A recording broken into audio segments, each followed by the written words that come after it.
주일 예배로 하나님 앞에 예배 드리겠습니다.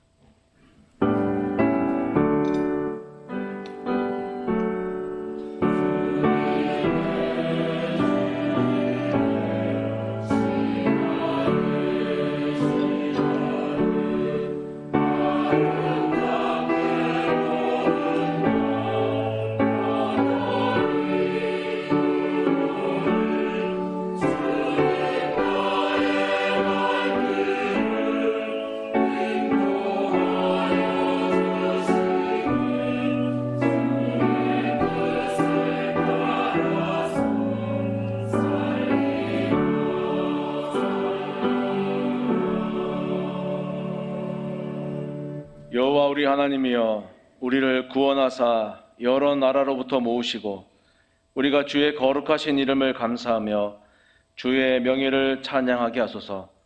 여호와 이스라엘의 하나님을 영원부터 영원까지 찬양할지어다. 모든 백성들아 아멘 할지어다. 할렐루야. 하나님은 영이시니 예배하는 자가 영과 진리로 예배할지니라. 나의 힘이요 반석이요 요새가 되신 하나님을 경배드립니다. 또한 저희를 하나님의 백성으로 택하여 주시고 예수님의 십자가의 보혈로 의롭게 하며 또 구원하여 주신 그 은혜도 감사를 드립니다. 오늘도 예배하는 하나님의 자녀들인 저희를 주님 사랑하여 주옵소서. 긍휼히 여기는 자에게 주님의 긍휼을 베풀어 주시고 온전한 자에게 주님의 온전하심을 보여주시며 심령이 깨끗한 자에게 주님의 깨끗하심을 보여주옵소서. 이 시간 은혜를 목말라 하며 사모하는 모든 자들에게 하나님의 진리의 말씀으로 충만케 채워주시기를 간절히 바라오며 우리 구주 되신 예수님의 이름으로 기원하옵나이다. 아멘. 나는 전능하신 아버지 하나님 천지의 창조주를 믿습니다. 나는 그의 유일하신 아들 우리 주 예수 그리스도를 믿습니다. 그는 성령으로 잉태되어 동정녀 마리아에게서 나시고 본디오 빌라도에게 고난을 받아 십자가에 못 박혀 죽으시고 장사된 지 사흘 만에 죽은 자 가운데서 다시 살아나셨으며 하늘에 오르시어 전능하신 아버지 하나님 우편에 앉아 계시다가 거기로부터 살아있는 자와 죽은 자를 심판하러 오십니다. 나는 성령을 믿으며 거룩한 공교회와 성도의 교제와 죄를 용서받는 것과 몸의 부활과 영생을 믿습니다. 아멘.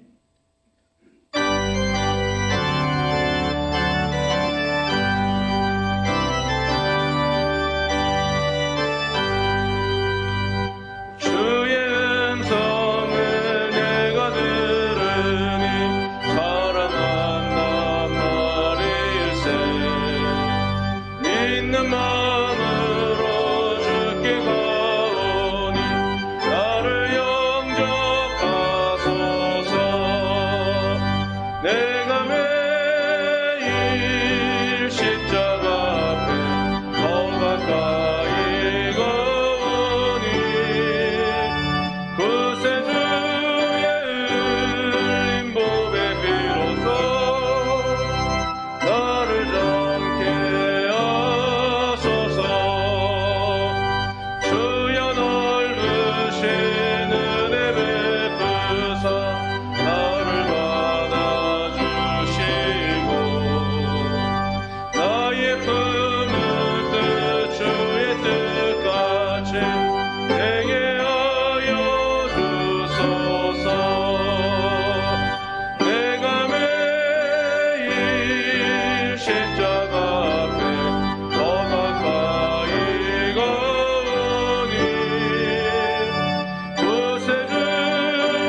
사랑의 하나님 아버지, 무더위가 기승을 부리는 요즘 자녀들을 사랑하셔서 거룩한 주님의 날에 찬양과 경배를 드리게 하심에 감사와 영광을 올려드립니다.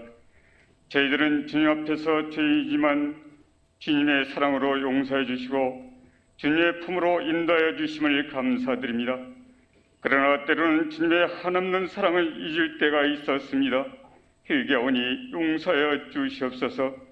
간절히 원하옵기는 하나님의 은혜로 말미암아 그리스도의 장생의 분량이 이르는 믿음으로 성장하도록 인도하여 주옵소서.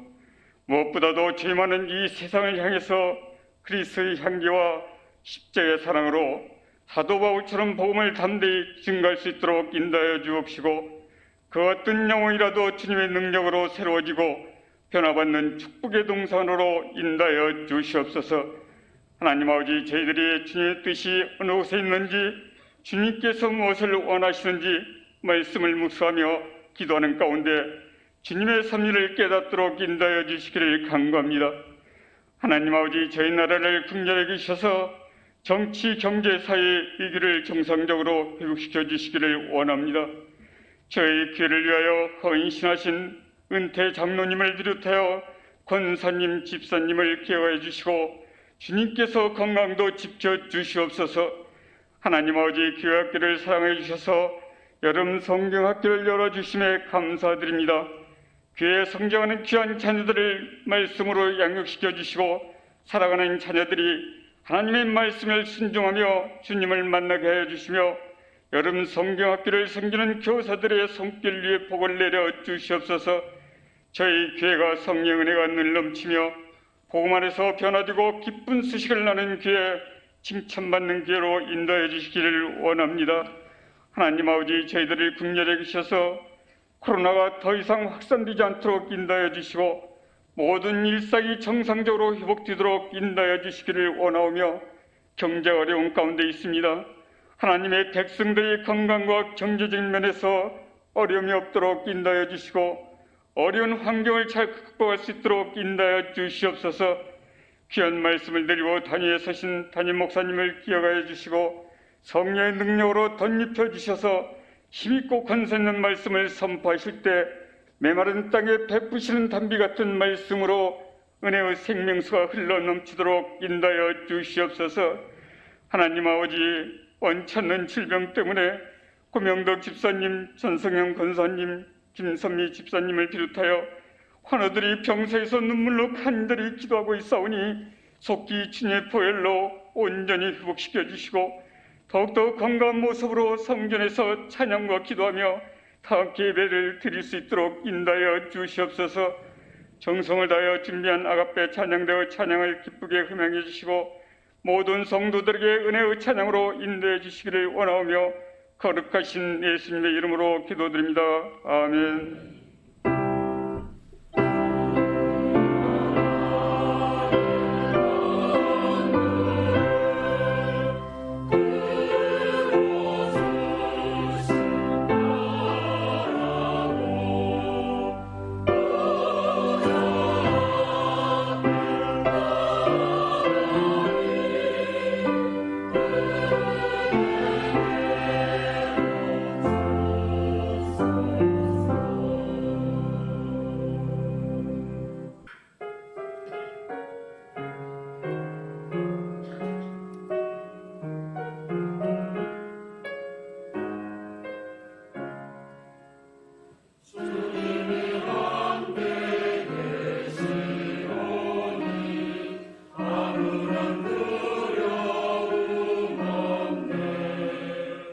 언제나 나를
언제나 나를 보호하시네 주님이 서로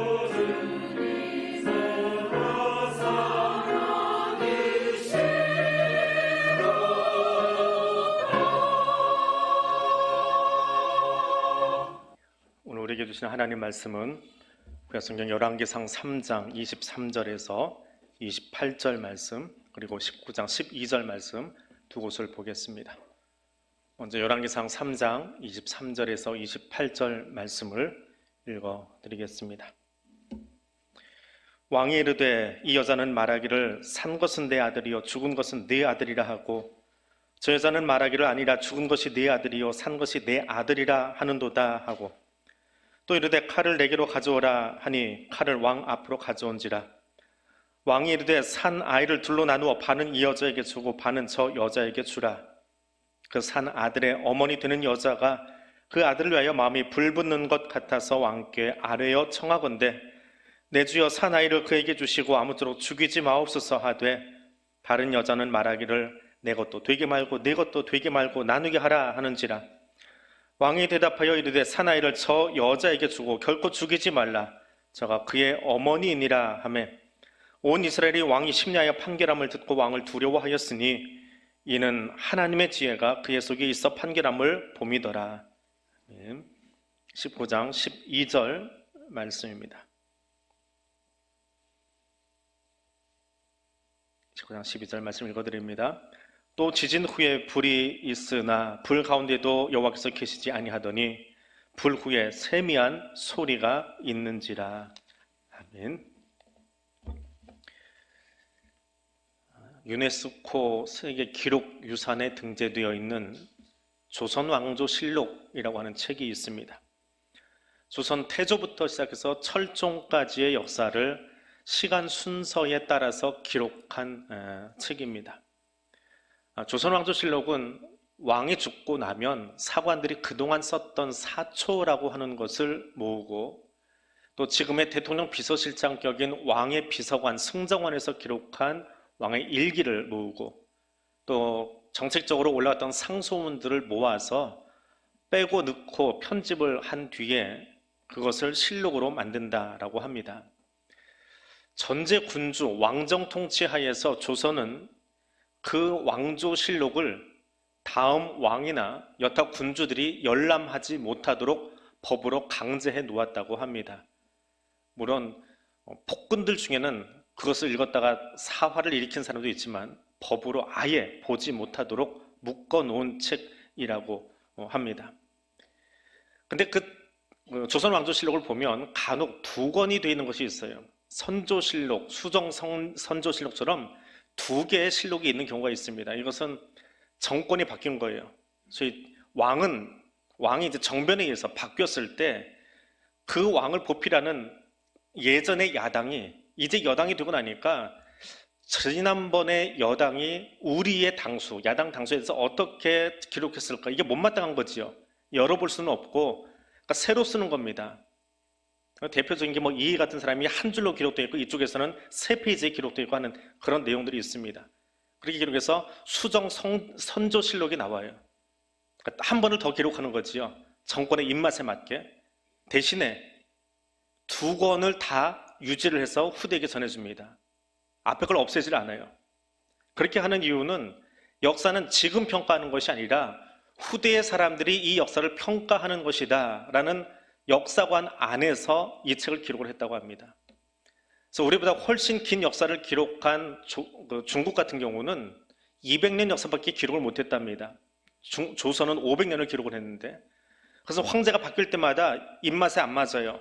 지난번 황제가 마음에 안 들어요. 그러면 다 태워버리거나 찢어버리거나 새로 편집을 하는 바람에 세계적으로도 중국의 역사는 믿을 만한 것이 못 된다. 그래서 기록유산으로 인정을 하지 않는다라고 합니다. 이것이 역사를 바라보는 관점입니다. 자, 조선 왕조실록이 사관이라고 하는 독특한 직제를 통해서 법의 보호 아래 기록된 것과 달리 오늘 우리가 보고 있는 열왕기서, 이 성경은 저자가 모호합니다. 추정하기도 힘든 그런 책입니다. 역사서이지만 열왕기서는 선지자적인 관점에서 기록한 책이다, 그렇게 신학적으로 평가를 합니다. 그래서 열왕기서에 나오는 왕들의 치적, 그가 무엇을 했느냐, 얼마나 대단한 왕이냐, 여기에 관심을 갖지 않습니다. 선지자적인 눈으로, 목회적인 눈으로 하나님 말씀대로 이 왕이 살았느냐 아니냐, 이걸 평가하는 거예요.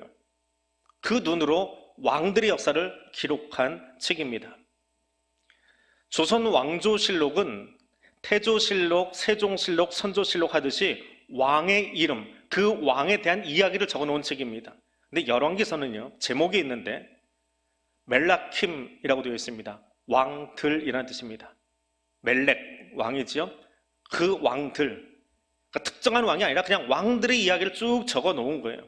그래서 한 개인을 우상화하거나 절대화하지 않습니다. 이 책에서 중요한 것은, 열왕기서에서 중요한 것은 하나님 말씀입니다. 왕들이 하나님 말씀에 순종했느냐 불순종했느냐, 이것이 중요한 초점입니다. 또 하나 열왕기서를 볼 때 우리가 주의해야 할 것은 이 책은 바벨론 포로기에 누군가가 기록한 책이에요. 바벨론 포로기에 왕들의 이야기를 회고하며 적었는데 관점은 어떤 관점이요? 선지자적인 관점. 말씀대로 살았느냐 안 살았느냐 이것을 평가하면서 책을 기록했더라라고 하는 것입니다. 그래서 이 세 가지의 주제를 가지고 열왕기서를 읽어야 합니다. 그렇게 읽다 보면 우리가 만나는 아주 유명한 두 사람을 만나게 됩니다. 이들의 이야기를 한번 샅샅이 더듬어 뒤지면서 살펴보려고 합니다. 솔로몬에 관한 이야기부터 살펴보겠습니다. 토파보기, 방금 말씀드린 것처럼 샅샅이 더듬어 뒤지면서 살핀다라고 하는 순우리말입니다. 솔로몬의 판결에 관한 말씀입니다. 열왕기는 다윗 왕이 죽고 솔로몬이 즉위하는 과정을 묘사하면서 이야기가 시작됩니다. 이 솔로몬의 이야기는 기독교 신앙을 가진 사람이건 교회와 무관한 사람이건 거의 모든 사람들이 다 알고 있는 유명한 이야기이지요. 그 솔로몬의 여러 가지 이야기 중에서도 가장 유명한 것은 소위 솔로몬의 지혜라는 제목으로 불려지는 본문의 메시지입니다. 예수를 알지 못하는 사람들에게도 이 대목은 아주 유명한 판결이기에 여러 모양으로 패러디하면서 아이들의 드라마, 영화 혹은 여러 가지 가십의 한 구석에도 등장하기도 합니다. 믿는 사람들에게는 이 본문을 근거로 해서 하나님 우리 자녀에게도 솔로몬의 지혜를 주시옵소서 하는 기도의 근거로 이 본문을 사용합니다. 근데 한번 토파 보십시오. 샅샅이 더듬고 뒤져 보겠습니다. 본문에서 솔로몬이 꿈을 꾸다가 하나님께 지혜를 구했습니다. 그때 하나님은 그 지혜를 주셔서 솔로몬을 하여금 유명한 대학에 들어가게 하셨습니까? 아니면 출세하게 하셨습니까? 물론 13절에서 그 마음을 보신 하나님이 내 마음이 나한테 맞는다라고 하시면서 내가 구하지 아니한 부와 영광도 주겠다라고 하셨지만 그것은 이야기의 본질이 아닙니다. 본문의 이야기가 시작되는 곳에는 창기 2명이 등장합니다. 그 가운데 한 여인이 있습니다. 이 두 여자는 같은 집에 살고 있었는데 3일 간격으로 아이를 낳았습니다. 돌봐줄 사람이 없었다. 그냥 두 여자만 살고 있는 작은 단칸방이었나 봅니다. 거기 둘만 있는데 한 여자가 아이를 낳고 3일 뒤에 또 한 여자가 아이를 낳았습니다. 그런데 뒤늦게 아이를 낳은 이 여자의 아이가 밤새에 죽었습니다. 그래서 이 못된 여자는 죽은 아이와 먼저 나서 아직 살아있는 아이를 바꾸어 놓습니다. 21세기의 과학이라면 유전자 검색을 하든지 혈액형 검사를 하든지 그러면 친모가 누군지 알겠지요. 근데 그 당시에는 아무도 없는 방이다. 성경이 그렇게 묘사를 하고 있어요. 둘밖에 없는 방이니 두 여인의 증언이 전부인 그런 상황에서 엄마만 아는 거지요. 아이가 바뀐 것은. 서로 내가 이 산 아이의 엄마다 라고 주장을 하면서 왕 앞으로 나아갔습니다. 두 여자가 살아있는 한 아이를 두고 서로가 친모다, 생모다라고 쟁론하는 것을 들은 솔로몬 어떻게 했습니까? 칼을 내게로 가져와라. 신하들이 칼을 가져옵니다. 그때 왕이 저 사나이를 둘로 나누어서 반은 이 여자에게, 반은 저 여자에게 주어라 라고 이야기합니다. 여기 우리는 솔로몬의 지혜라는 제목을 붙이는데 솔로몬을 보지 말고 이 아이의 생모를 들여다보십시오. 생모의 마음은 어떠했을까요? 26절에서 생모는 마음이 불붙는 것 같았다라고 말합니다. 우리는 마음이라고 번역을 했는데 원문 성경은 창자가 끊어지는 것 같았다라는 표현입니다. 더 구체적으로는 자궁이, 엄마만 가지고 있는 그 자궁이 불에 탄 것처럼, 데인 것처럼 그렇게 뜨거웠다라고 하는 말입니다. 모성애가 발동되었다라고 하는 표현이지요. 그걸 우리는 그냥 마음이 아팠다, 불붙는 것 같았다 이렇게 번역을 했습니다. 생모는 왕의 판결 앞에서 어떻게 살아있는 아이를 칼로 나누라고 하는 이런 어처구니 없는 판결을 내릴 수 있는가 하면서 그 순간 아이를 포기합니다. 살아있는 저 아이가 내 아이가 맞아요. 그러나 그 아이에게 칼을 대서 죽이는 일을 엄마는 할 수 없었습니다. 아이는 칼로 나눌 수 있는 존재가 아니지 않습니까? 이 생모는 지난 밤 사이에 아이를 한번 잃었어요. 도둑 맞았어요. 그때 엄마는 이미 한번 아이를 마음속에서 죽었다라고 생각했을 겁니다. 근데 이것을 시시비비를 가리려고 왕 앞에 나갔더니 왕이 말도 안 되는 판결을 해주는 거예요. 아이를 반으로 가르랍니다. 그때 엄마는 울면서 다시 한번 아이를 자기 가슴속에서 떼어냅니다. 차라리 이 아이를 데려가세요. 또 한 번 아이를 자기 마음속에서 죽이는 거지요. 그래서 마음에 불이 났습니다. 살아있는데 죽은 것처럼 떠내보내야 되니까 마음에 자궁에 불이 붙은 거예요. 자, 보십시오. 열왕기서는 바벨론 포로기의 백성들에게 읽으라고 주어진 책입니다. 그때 제일 먼저 기록된 책이에요. 바벨론 포로로 끌려간 이스라엘 백성들이 포로 생활을 하면서 어떤 마음으로 이 책을 읽었을까요? 아무리 포로기지만 그래도 열심히 공부하세요. 열심히 지식을 갈고 닦고 연마해서 준비하십시오. 개천에서 용납니다. 공부해서 열심히 해서 우리나라 해방시키십시다 하는 의미로 솔로몬의 이야기를 읽었을까요? 천만에요. 앞서서 이야기한 것처럼 열왕기서는 솔로몬의 영웅담, 솔로몬의 지혜담을 높이기 위해서 쓴 책이 결코 아닙니다. 이 책을 읽는 사람들에게 바벨론 포로기의 사람이 되었건 오늘 우리가 되었건 누구에게 집중하라고요? 하나님께 집중하라고요. 하나님 보라고요. 솔로몬이 아니라 하나님 보라고요.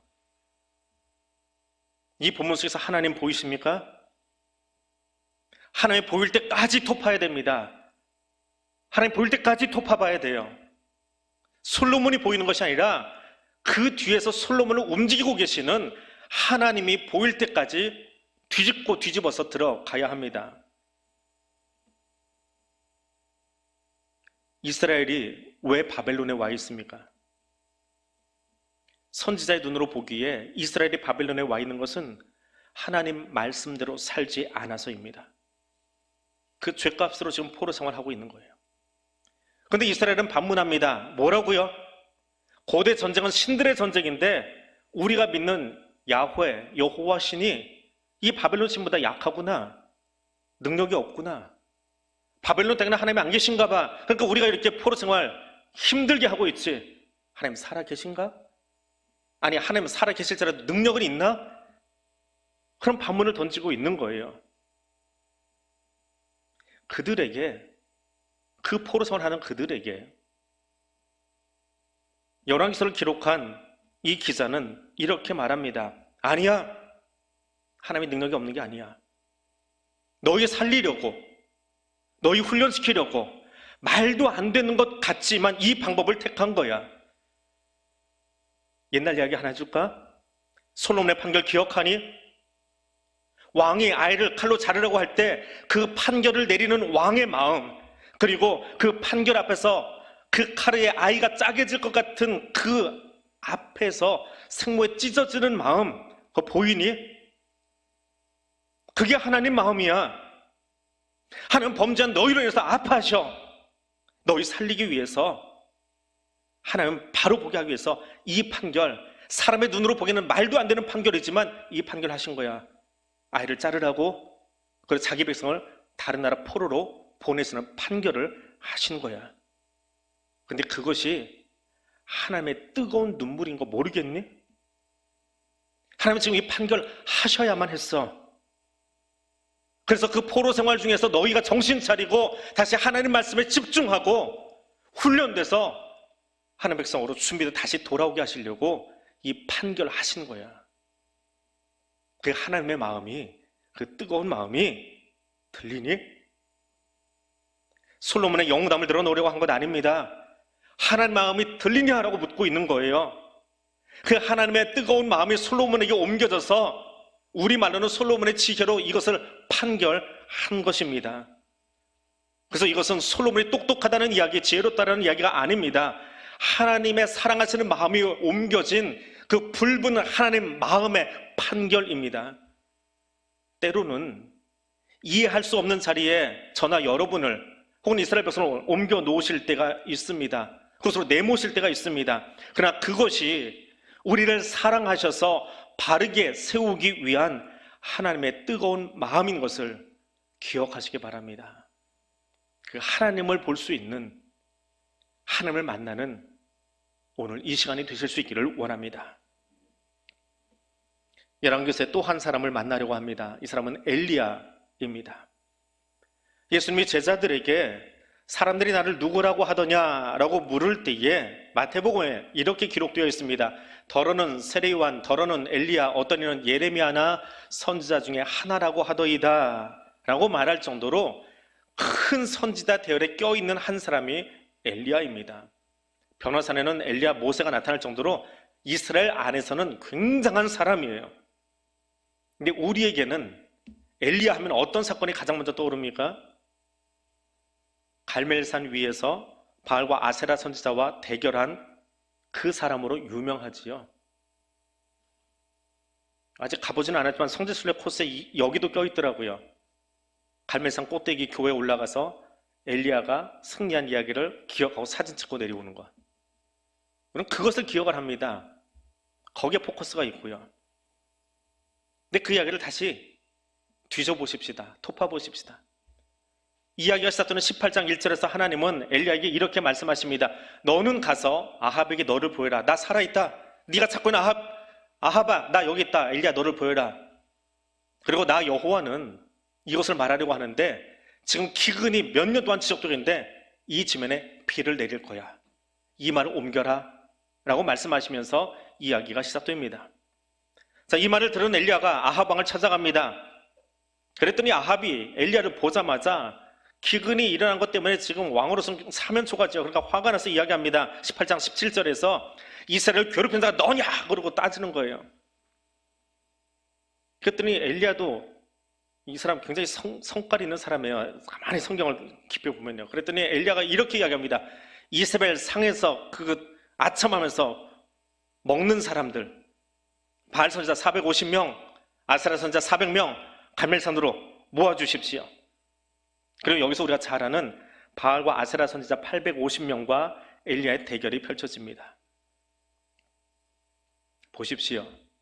여기 갈멜산 올라갈 때까지 하나님께서 엘리야에게 갈멜산에 올라가서 이 대결을 하라고 명령하신 적이 있습니까? 비 내린다는 이야기 하라고 했지 이 명령하신 적 없습니다. 엘리야가 아합의 이야기를 듣고 나서 우상의 선지자들과 대결을 해야 되겠습니다. 나더러 기근에 지금 묵고 있는데 하나님 이 대결을 하겠습니다. 내게 지혜 주십시오. 혹 하나님 앞에 엎드리고 기도한 대목이 성경에 있습니까? 없습니다. 저녁 소재 드릴 때에 엘리야가 기도한 내용에 대해서 하나님은 응답하신 것 사실입니다. 그런데 그렇게 대단하게 우리가 정말 영화로도 만들고 성화로도 그럴 만큼 그 대단한 사건 이후에 백성들이 입으로 이야기합니다. 하나님이시다. 물도랑을 만들고 고기를 푹 물에 적셔놨을 때 그걸 다 태워버렸어요. 그걸 보면서 하나님이시다라고 했지만, 그래서 아합과 이세벨이 마음이 변화되고 하나님께로 돌아섰습니까? 아니, 그들은 고사하고 너무 완악해서 못 받아들였다 치고 그 승리의 기쁨을 맛본 엘리야는 기근을 멈추고 비가 내리는 현장을 앞으로 막 내달리는 초인 같은 힘을 발휘했던 엘리야는 그를 죽이겠다는 이세벨의 말 앞에 살고 싶지 않습니다. 죽겠습니다. 사람 말에 휘둘려서 자신을 죽여달라고 도망자가 되었습니다. 그 갈멜산 사건의 장엄함, 웅장함, 화려함, 영화나 성화 속에는 등장하는지 모르지만 영적으로는 엘리야가 하나님과 독대하며 만남에 기도하지 않았기에 이렇게 무너져버린 모습을 우리는 만나게 됩니다. 그리고 더 자세히 들어가 보면 왜 갈멜산에 제단 쌓고 이 일을 했습니까? 이 배경을 들여다보는 사전들을 들여다보니까요, 당시 이방 신전의 사제들이 어떤 신이 더 센가 하는 대결할 때 이런 방식을 취했대요. 그러니까 그 문화 속에 살면서 엘리야도 엉겁결에 아합의 이야기를 들으면서 당시 세상이 하던 방식을 그대로 가져와 버린 거예요. 하나님은 그런 엘리야일지라도 나의 백성이기에, 내가 세운 사람이기에 그 사람을 세우시려고 불을 내려 태우기는 하셨습니다. 그러나 하나님이 더 하고 싶은 이야기가 있어요. 19장에 아주 길게 묘사한 내용이었습니다. 하나님이 엘리야를 한 곳으로 불러내십니다. 나 죽겠습니다, 나 좀 죽여주세요 하는 그 엘리야를 한 곳으로 불러내십니다. 어디로 불러내셨어요? 그 지명 기억하셔야 됩니다. 갈멜산 기억하지 말고요, 어디로 부르셨어요? 호렙산이요. 구약 성경에서 선지자들이 혹은 이스라엘 백성들이 영적으로 탈진하고 넘어질 때에, 혹은 하나님 경에서 벗어날 때마다 하나님은 그들을 늘 호렙으로 다시 부르세요. 호렙이 어떤 곳입니까? 출애굽한 이스라엘 백성과 언약 맺으신 장소예요. 나는 너의 하나님이 되고 너는 내 백성이 되자라고 말씀을 주셨던 곳이에요. 왜 호렙입니까? 왜 엘리야에게 호렙이어야 했습니까? 장엄함, 화려함, 이벤트, 프로그램이 아니라 말씀의 본질로 돌아가자라고 하는 거예요. 내 백성을 선택하고 언약을 했던 그 장소로 와서 다시 말씀으로 돌아가자라고 하는 이야기를 던지시려고 호렙으로 부르신 겁니다. 엘리야는 여전히 강한 바람 사이 가운데서, 산을 가르는 소리 가운데서, 바위를 부수는 소리 가운데서, 지지는 가운데서 하나님이 여기 계시나라고 두리번거렸지만 하나님은 어디서 나타나셨어요? 세미한 음성 가운데서 자신을 드러내시고 엘리야에게 말씀하셨습니다. 강한 것을 찾고 힘을 갖추어서 이 포로에서 해방되어야지라고 하는 현실적인 이야기를 던지고 있는 포로기 백성들에게 화려함과 숫자와 이벤트에 빠져있는 오늘 우리들에게 호렙에서 주어진 말씀, 세미한 가운데 말씀하시는 하나님의 음성에 귀 기울일 것을 말씀하고 계시는 그 하나님의 간절함, 그 하나님의 뜨거운 마음이 전달되는 이 자리가 될 수 있기를 원합니다. 폭염이 지속되고 있습니다. 밖에 나가기만 해도 옷이 다 젖어버리더라고요. 어제도 낮에 잠깐 밖에 나갔다가 옷이 젖어서 다시 중간에 한번 갈아입어야 될 정도로 뜨겁습니다. 근데 그 뜨거움보다 여러분은 무엇을 찾기 위해서 더 뜨겁게 뛰어다니고 계십니까? 성공을 위해서, 출세를 위해서, 지혜라는 이름으로 구하고 있지는 않습니까? 화려한 성공과 어깨 으쓱거릴 승리를 원하고 있지 않습니까? 하나님은 우리에게 말씀하십니다. 나의 음성을 듣고 나의 마음을 너의 가슴에 담으라 말씀하십니다. 무엇보다 뜨거운 그 하나님의 마음을 지금 내 안에 담으라 말씀하십니다. 이것이 이 뜨거운 여름, 폭염주의보가 계속 발동되는 이 여름에 그 뜨거움보다 더 뜨겁게 우리가 가장 먼저 취해야 될 하나님의 말씀, 우리 신앙의 본질인 것을 기억하며 그 뜨거운 하나님의 사랑의 가슴을 우리 가슴에 담는 귀한 시간 되시기를 바랍니다. 기도하겠습니다. 말씀으로 천지를 창조하신 하나님, 우리를 향한 뜨거운 사랑으로 말씀하시는 하나님, 지혜를 구하되 출세와 성공을 위해 구했던 욕심을 회개합니다. 화려함과 웅장함에 취하여 말씀을 멀리했던 것을 회개합니다. 하나님 앞에 바르게 서게 하시려고 바빌론으로 보내시고 말씀을 듣게 하시려고 호렙으로 이끄신 하나님, 뜨거운 여름, 무엇보다 뜨거운 하나님의 사랑으로 나의 가슴이 채워지도록 말씀을 듣는 귀를 열어주시고 말씀의 씨앗이 뿌리내릴 수 있도록 우리의 마음을 열어 주옵소서. 말씀으로 우리의 삶이 채워지도록 성령 하나님 인도하여 주옵소서. 예수님 이름으로 기도드립니다. 아멘.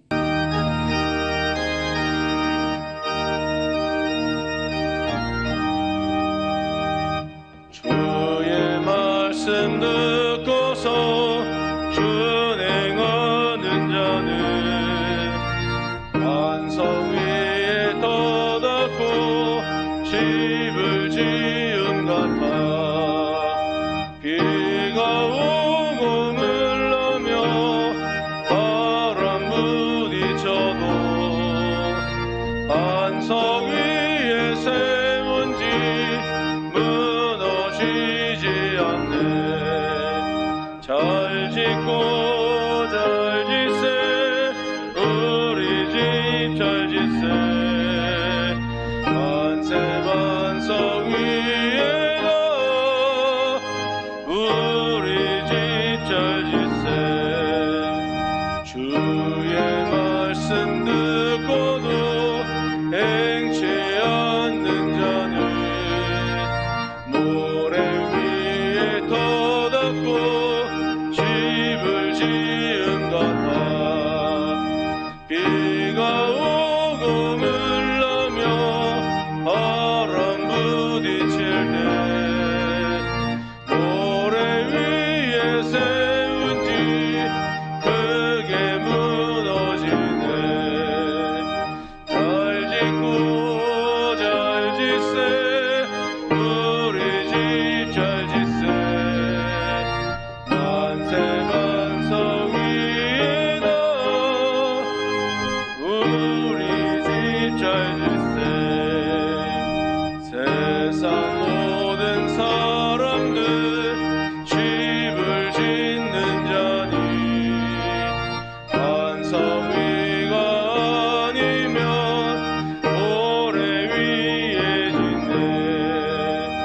우리 구주 오셔서 지은 상을 줄 때 세운 공로 따라서 영영상 벌 주리. 잘 짓고 잘 짓세 우리 집 잘 짓세 만세 반석 위에다 우리 집 잘 짓세.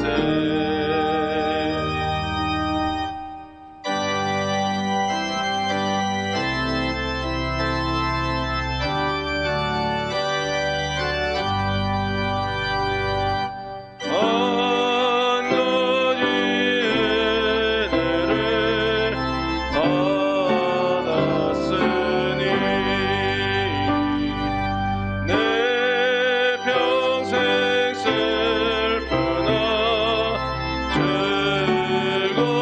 즐거우나 이 몸을 온전히 주님께 바쳐서 주님만 위하여 늘 살겠네.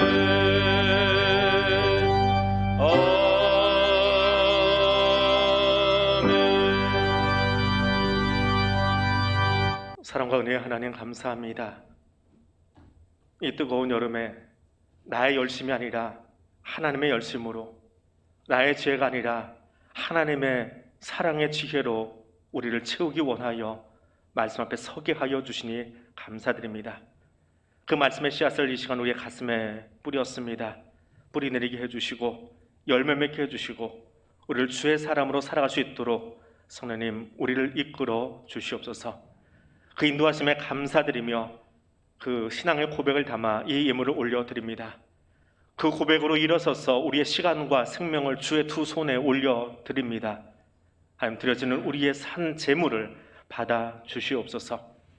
이 시간 연약함으로 병상에서 함께 기도하고 있는 교우들이 있습니다. 코로나로 인하여 어려움 가운데에도 온라인으로 함께 들어와 예배드리고 있는 성도들 있습니다. 군에서 또 생업의 현장에서 산업 현장에서 땀 흘리다가 정해진 시간 하나님을 향하여 시간과 마음을 구별하여 엎드린 교우들도 있습니다. 기억하여 주시고 함께 만나 주시고 오늘 여기 임재하실 때 동일하게 하나님 그곳에도 함께 하여 주셔서 오직 하나님만이 주실 수 있는 하늘의 신령한 복과 땅의 기름진 것들로 채워 주시옵소서. 그리고 채워진 그 말씀 가지고 성령 충만함으로 다시 우리의 땅으로 달려나아가 말씀의 본질을 잃어버린 땅 가운데에 그 본질을 회복시켜가는 그리스도의 사람으로 오늘 우리를 사용하여 주옵소서. 예수님 이름으로 기도드립니다. 아멘. 이제 다 일어나셔서 파송의 찬송 함께 부르겠습니다.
이제는 우리 주님 예수 그리스도의 은혜와 하나님 아버지의 크고 놀라우신 사랑과 성령 하나님의 교통하시며 인도하여 주시는 은총이 하나님의 뜨거운 사랑의 가슴을 우리의 가슴에 담고 일어서 나아가기 원하는 주의 백성들 위해 지금부터 영원토록 함께하여 주시기를 간절히 축원하옵나이다. 아멘.